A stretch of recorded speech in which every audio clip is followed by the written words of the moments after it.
And this is the real Tom Rose, and we've got ourselves a legit plug and chug here. Boy, I hope some of this stuff cancels out.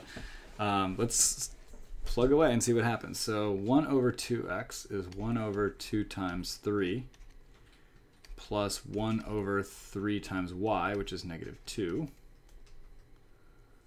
minus 2 times x, which is 3, times y, which is negative 2, all over 3x,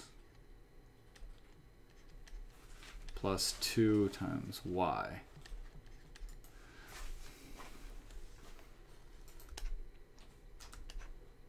All right, let's go to the next.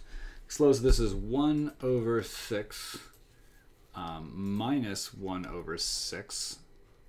That's nice, those cancel out. Minus, let's see, 2 times 3 is 6 times negative 2 is negative 12 over 3 times 3 is 9, and this should be minus 2 times 2 is 4.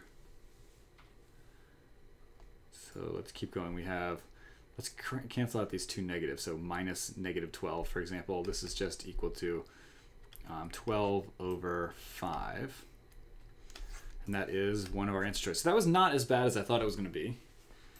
Boy, it sure looked ugly at first. That's a good lesson there, which is if you see something that's ugly, but it's a plug and chug, just get to work. Don't spend time bemoaning your situation. Just go for it.